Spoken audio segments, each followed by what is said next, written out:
ఇప్పుడు మనం టమాటా రసం చేసుకునే విధానం. సాల్ట్, ధనియాలు, కొంచెం చింతపండు, కొంచెం కారం, కొంచెం పసుపు, జీలకర్ర పొడి, మిరియాలు కచ్చబిచ్చ కొట్టుకుని, జీలకర్ర, వాము, మెంతులు, షుగరు, ఆనియన్స్, టమాటో అనేది ఎక్కువ ఉండాలి. పాన్ పెట్టి బాండి పెట్టి కొంచెం ఆయిల్ వేద్దాం, ఎక్కువ వద్దు. కొంచెం మరిగిన తర్వాత ఆయిల్ మరిగిన తర్వాత వాము,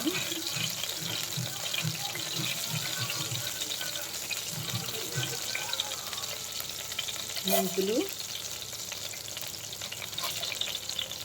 కొంచెం జీలకర్ర,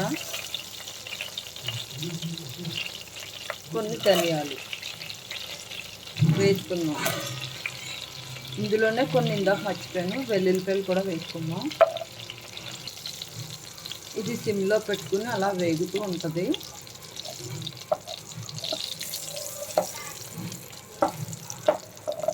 కొంచెం గోల్డెన్ బ్రౌన్ వచ్చేలోపు ఒక బౌల్ తీసుకుందాం.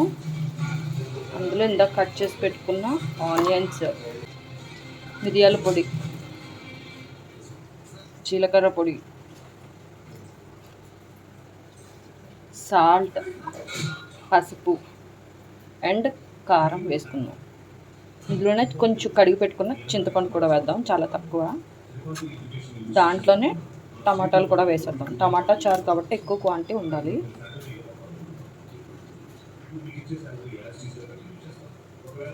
ఇప్పుడు దీన్ని బాగా స్మాష్ చేసుకోవాలి. మనం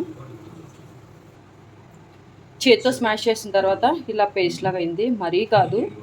అప్పుడు అందులో వాటర్ వేసుకుందాం. ఈ స్మాష్ చేసుకున్నప్పుడు కొత్తిమీర కూడా వేసుకోండి, ఉంటే నా దగ్గర లేదని వేయలేదు.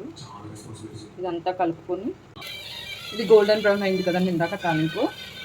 ఇప్పుడు మనం వాటర్ కలిపి పెట్టుకున్నదంతా ఇందులో వేసేసుకుందాం.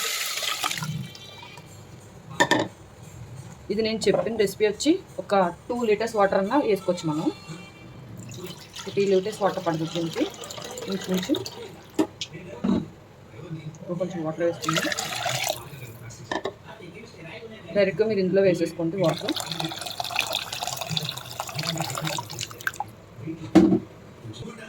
అంతా వేసుకున్న తర్వాత కొంచెం షుగర్ వేసుకుందాం. ఒకసారి కలుపుకొని మొత్తం పులుపు అంతా సరిపోయిందో లేదో చూసుకోండి ఒకసారి. సాల్ట్, పులుపు అంతా నేను చూస్తే ఇందులో నాకు ఓన్లీ సాల్ట్ ఒకటే తక్కువైంది, అంతా సరిపోయింది. కొంచెం సాల్ట్ వేసాను. వేసిన తర్వాత దీన్ని బాగా మరగనివ్వండి, ఒక 5 to 10 minutes వరకును. ఇలా బాగా మరగబెట్టుకోవాలండి. ఇలా పొంగులు వచ్చిన తర్వాత ఒక 10 minutes అన్నా మరగబెట్టుకోవాలి. బాగా మరగబెట్టుకున్న తర్వాత ఒక 10 minutes తర్వాత ఆఫ్ చేసేసుకోండి. ఇప్పుడు రసం నార్మల్ అయిపోయింది.